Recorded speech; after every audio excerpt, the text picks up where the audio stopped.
அனைவருக்கும் வணக்கம். மார்கழி மாதம் 3ஆம் நாள் 3வது பாடல்.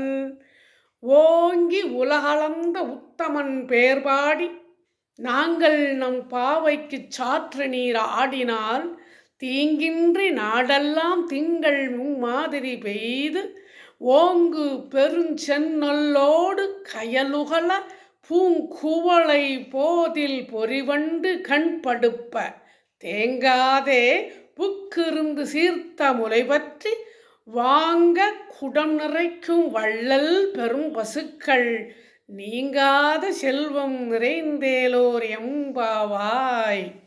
3வது பாடல் என்ன சொல்ல வராங்கன்னா, அதாவது நீங்காத செல்வம் வந்தடையும், வற்றாத செல்வம் வந்தடையும். நமக்கு யார் பாடினார், யாரை புகழ்ந்து போற்றினால்?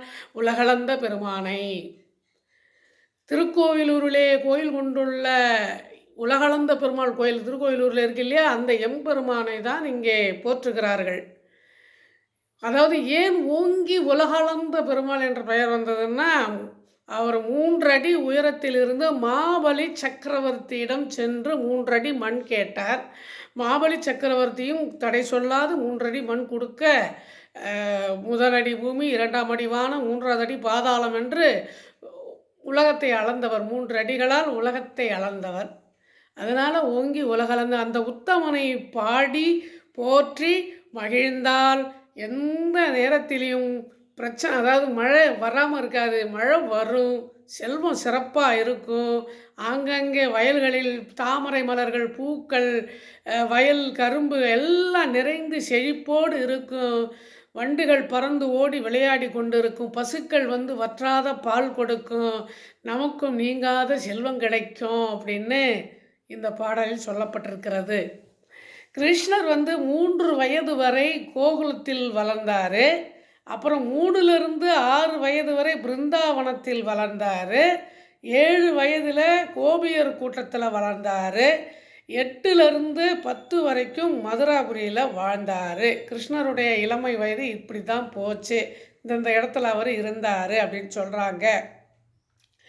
தேனுகாசூரன் என்ற ஒரு அரக்கன் இருந்தால், அந்த அரக்கன் வந்து அந்த கோவர்த்தன மலைக்கு பக்கத்தில் ஒரு காடு, அந்த காட்டில் யாரையும் உள்ளே விடாமல் கழுதை உருவத்தில் இருந்தான். வரவங்களை கடிக்கிறது, உதைக்கிறது, டார்ச்சர் பண்ணுறது இப்படியே இருந்தான். ஒரு வாட்டி அந்த காடுகளில் பனம் மரம் நிறைய நிறைந்திருக்கிறது. பனம் பழ வாசனை கமகமன்னு. இந்த பலராமன், கிருஷ்ணன், அவன் தோழர்கள் உள்ளிட்ட எல்லோரும் போயிட்டு பனைமரம் சாப்பிடணும்னு ஆசைப்படுறாங்க. பலராமன் பனைமரத்தை உலுக்குனாரு, பழம் விழுந்தது. அந்த பழத்தை எடுத்ததும் தேனுகாசூரன் கழுதியாக இருந்தான் இல்லையா, ஓடி வந்து அவன் பலராமனை பிடிச்சி கடித்தான், காலால் உதைச்சான். அப்புறம் பலராமன் காலை தூக்கி கிருகிருன்னு சுற்றி அடித்தான். அடித்து அவர் அந்த தேனுகாசூரனையும் அந்த அரக்கர்களையும் அவன் தான் ஒழிச்சு கட்டினான். இப்படி வந்து கிருஷ்ணரை கொல்வதற்காக நிறைய அரக்கர்கள் கம்சனால் அனுப்பப்பட்டார்கள் கோகுலத்திற்கு. ஒவ்வொரு நாளும் ஒவ்வொரு நிகழ்வு நடந்து கொண்டு தான் இருந்தது. நாம் வந்து மற்ற அரக்கர்களை பற்றி அடுத்த வீடியோவில் பார்ப்போம். இந்த வீடியோ பிடித்திருந்தால் லைக் பண்ணுங்கள், ஷேர் பண்ணுங்கள். நன்றி. மீண்டும் சந்திப்போம்.